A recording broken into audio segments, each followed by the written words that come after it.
Today we are going to talk about a very, very interesting topic that I myself would like to learn more about. Today we are going to talk about addiction and its effects on mental health. I need to make it very clear to the viewers that if you see your relative, either from the side of your father or from the side of your mother, is having problem of addiction, know that you are already vulnerable. Chances of you getting addicted is very high compared to someone who comes from a family where there is no history of addiction.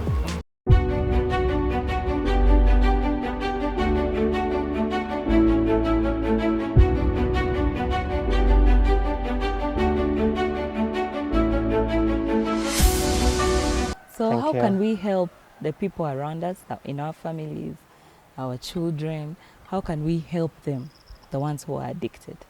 Okay, thank you so much, Edna. First of all, as I said, addiction is a family disease.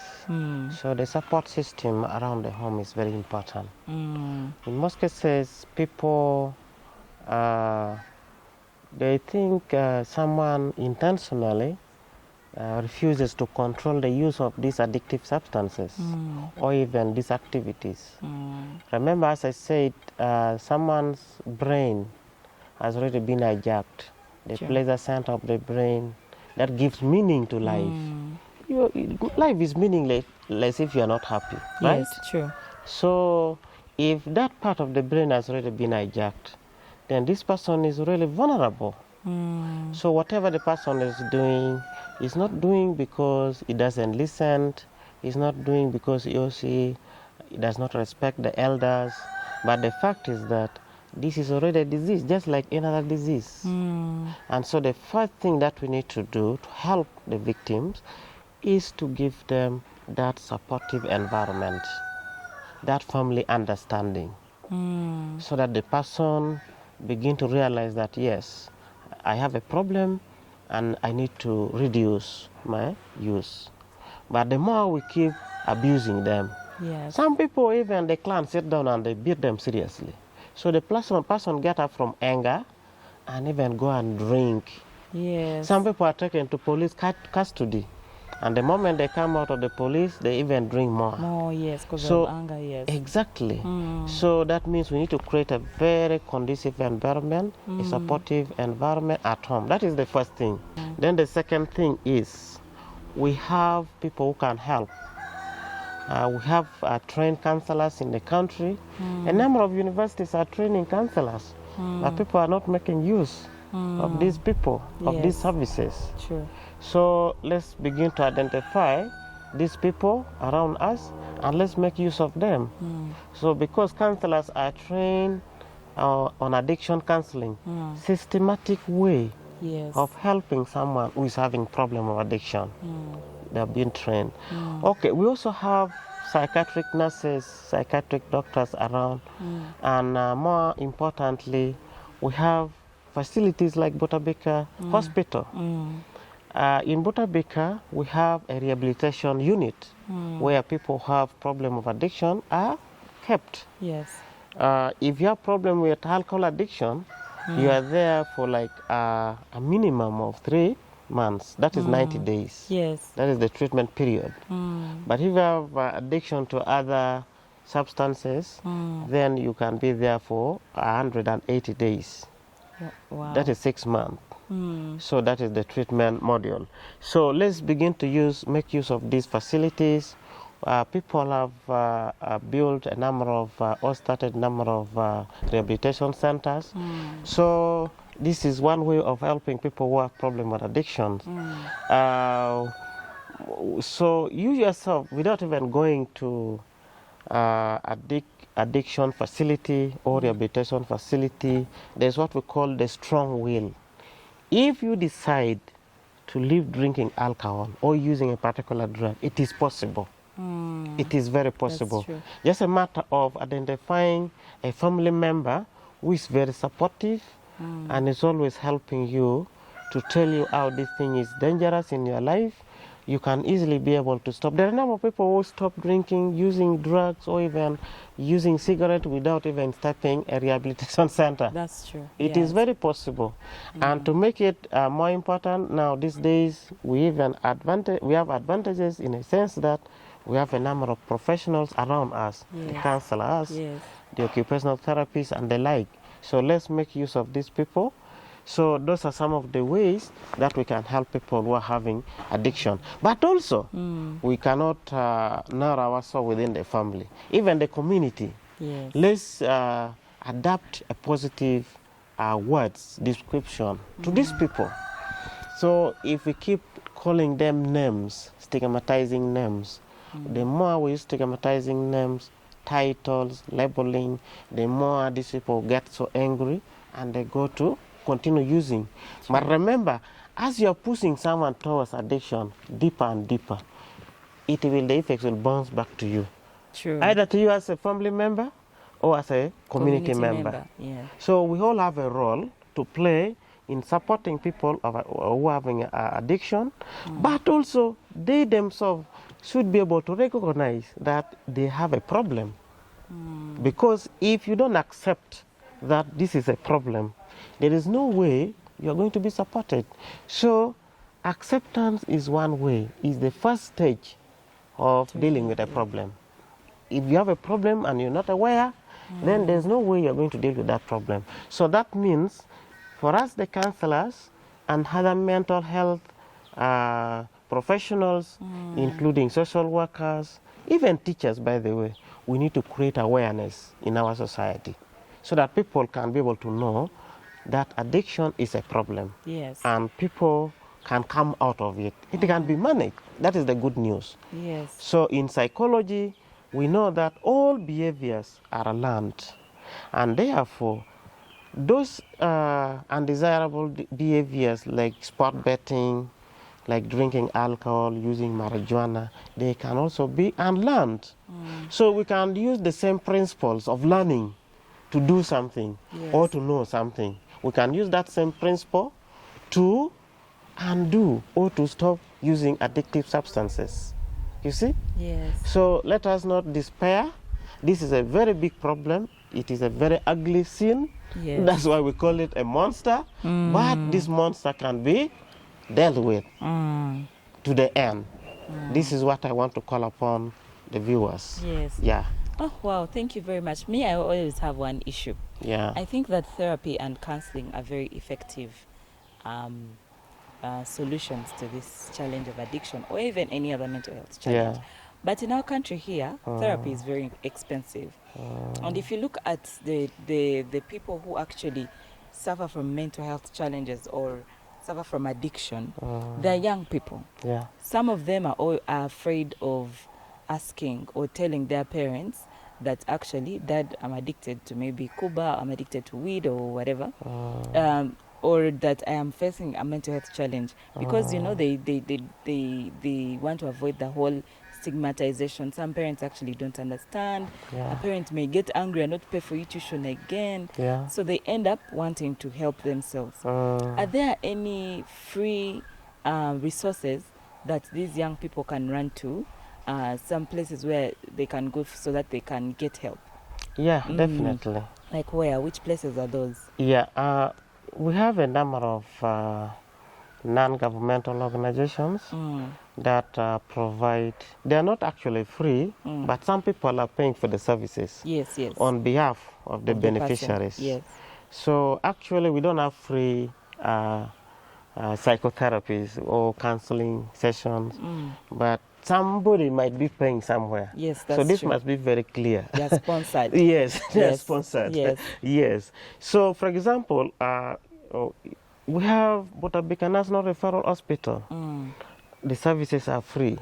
Of course, there are also those services that are private. If you want to come to a private facility, you pay. But if you don't have the money, you're free to come and seek help. Yes. As a general member of the country, you can come from anywhere and say, I have this problem, I want to deal with it, but I'm facing this and that challenges. Yes. They will refer you to a psychologist. Yes. They will refer you to a counselor. And you sort out yourself. You see? So that is one of them. But also around in the country, we have regional referral hospitals like Gulo, like Jinja, like Bale, like Yes. Barara, Masaka. The main hospitals? Exactly. So all these hospitals, they have their mental health units Okay. where someone can walk in and they can be able to tell their problem, especially if you have a problem with alcohol and you've tried to stop and you can't. Yes. You have a problem with marijuana or whatever drug you've been using or another activity, you can always be helped. There are people on the ground Yes. all over the country. But as I said, personally, I am very free to help people. If, for example, you want to come to Butabika, I've connected a number of people. They Yes. call me, I help them to show them where to go and get help. If I can give the session myself, I can do it. Sure. Because that is what the government has employed me to do. Yes. And they are paying me. So someone who feels cannot really help himself, please contact. So, doctor, is your contact open to the public? Can we share it on our... Yeah, I with the can people? share. Okay. I can share the contact. Okay. And of course, if you have somebody who is in Gulu, I've been having some also radio program in Gulu. Yes. I've helped a number of people. Whenever I go to Gulu, people who are suicidal, people who have problems with addiction. I know some of these organizations that handles this kind of people. Or if I can manage, then I can also be able to manage. With this new CBO that I'm starting, Center for Peace, we're going to have a center in Gulu, we shall have a center in Kampala. Yes. We shall have these facilities to help the youth and the young people. Yeah. Maybe at a free cost or some people at a might subsidized be cost. Yeah, because therapy is very, very expensive. Exactly. Yeah, I feel like if you can offer service at a subsidized cost, you're helping the nation. Exactly. Especially the young people, because I feel like they are the most affected Exactly. by these challenges. So, are you a parent? Yeah, As I'm a parent. Yeah. As a parent. Yes. And as a person in society who's seeing our young people rotting away with this challenge of addiction, and maybe they are going down the drain. What is your advice? How can we grow our children in an environment so that this monster does not reach them? Yeah. How can we protect our children from that? Okay. Thank you so much. There's a lot that we need to do. First of all, we need to create awareness in the society. To the parents, we need to create awareness. To the teachers, to the local leaders, to the police, or these frontline workers, even the nurses. I always call them frontline workers. These are people whom people run to in case they have problems. Yes. They call frontline workers. So these people need to be empowered with information regarding mental health. That's true. So that when people run to them, they can refer to appropriate people. That's true. Yes, you're right. By the way, even the so-called witch doctors, these are frontline workers. The witch doctors? Yes, they're available in the society. Yes. And people run to them. Yeah. Of people definitely think that mental health challenges are witch. Exactly. Someone has bewitched you because why are you addicted to marijuana all of a sudden? Or yeah. That's true. Exactly. So people run to these people, the local herbalists, people run to them. All these people need to be empowered. Yes. But more importantly, also the parents. We need to educate the parents. They need to have a very strong bond with their children. Yeah. I think parents should stop being too strict. I know being strict is okay, but like be friends with your child. Yeah. So that they can be able to tell you when they are going through a tough time. Yeah. Remember when we look at how people learn to get into addiction, we said one of the problems or one of the ways could be someone is going through pain. And so the person wants to handle pain. Now, if you're not a friend of your child, you can't even know if they're going through pain. Exactly. So if you have a very strong bond with your child, then whatever the child is going through, the child is going to disclose to you. Yes. So you are able to help and handle the issue before time. Even the friends the children work with, you will be able to know. Yes. But if you're someone who is always away, You leave home early, you come back late, and all the children are able to see the back of your mind, of your head. Yeah. They will see you always when you are going away. Yeah. Then you are a stranger in that family. Yes. And children will do whatever they want, and you will not know. By the time you get to know, it is too late. True. And so this bonding will also create a very strong, good self-esteem. See, the way I understand myself, what we call self-perception, is very important. That's true. So if I look at myself as a useless person, then I can do anything to myself, including not cleaning myself, not dressing well, not ironing my clothes, not caring for my hair, because my self-perception is poor. But as I know, if I know myself as I am a valuable person, capable of excelling, I can make it in life, do you think I'm going to just leave myself like that?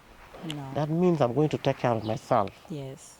And I'm not going to shy away. If it means expressing myself in class, I will express myself.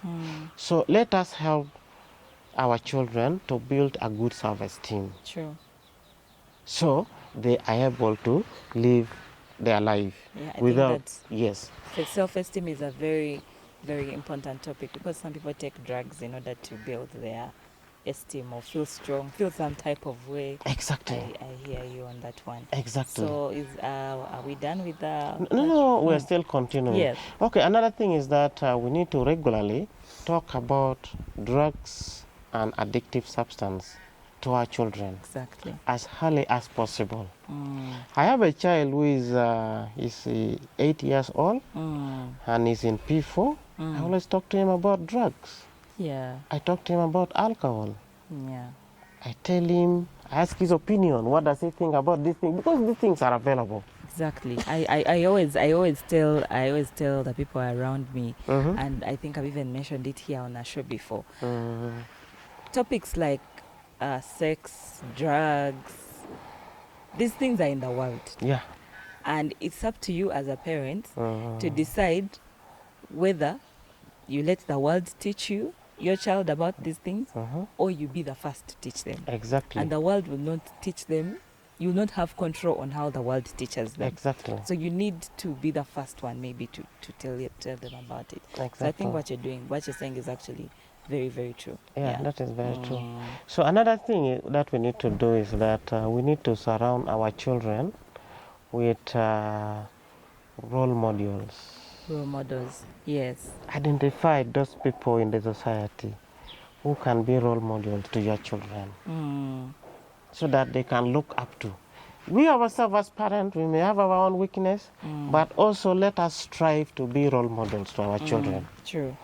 If you pack your fridges with alcohol, and then every evening you are drinking, you are very happy with your spouse, and then the children are watching at you, what message are you telling them? You send them to buy used packets of cigarettes. You are smoking in and out. You are using this drug, you are drinking alcohol. You send them to buy you alcohol. You are actually modeling them to use. You see? We are modeling them. So let us help our children to identify role models. But even this youth, identify role model for yourself. Yeah. You don't have to wait for someone to tell you that be a friend to this guy who is very successful in business or who is living a dignified life. You don't need someone to tell you that. If you are 15, if you are 20, if you are 19, you should be able to know the role models in your life, the role models in your society, so that you can be able to, people who can really help you to go far with life, and they cannot help you really do and adapt this kind of negative life. So always let us be around role models. Yes. Let us always occupy ourselves with role models. Another important thing is that we need to have activities in different communities that teaches the youth how to be responsible people. True. You see, if we have several activities in the community, keeps them busy. shows them how to be a responsible member of the society. Yes. Some activities in communities where alcohol is not tolerated, maybe for example organizing a prayers meeting, you see, where we don't have to involve alcohol.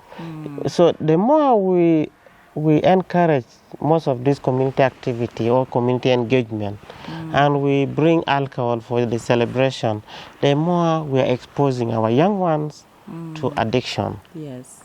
You see? So we need to come up with activity, community-based activities that doesn't tolerate the use of drugs and alcohol. Another thing that we need to do is we need to have schools have programs that always talk against drugs and alcohol. 100% true. Yeah. Yeah. So when we have some of those clubs in school, mental health clubs running in school, Yes. so that children can be able to learn as young as maybe P2, P3, Yes. if you like, so that our children grow while they know alcohol is bad, drugs are bad things, so that from that they know it is bad. So that in the long run, what are we trying to do? We are trying to instill in the mind of our children and the whole community that drugs and alcohol can be very harmful to the body. Yes.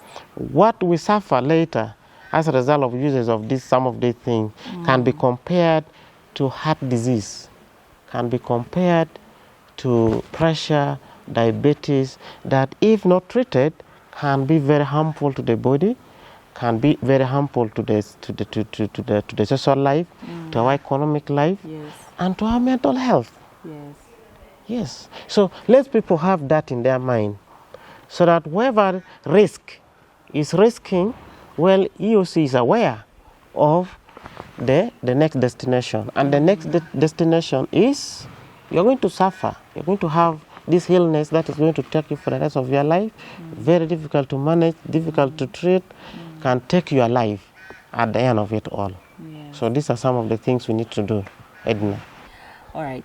If you stuck with us to the end of the show, you are the OG. And don't forget to subscribe. Don't forget to follow us on all our social media platforms. Now, what you're going to do is after you have watched this episode, next Thursday, please do not miss. We are going to continue with Dr. Here, and he's going to be telling us how addiction can affect your mental health.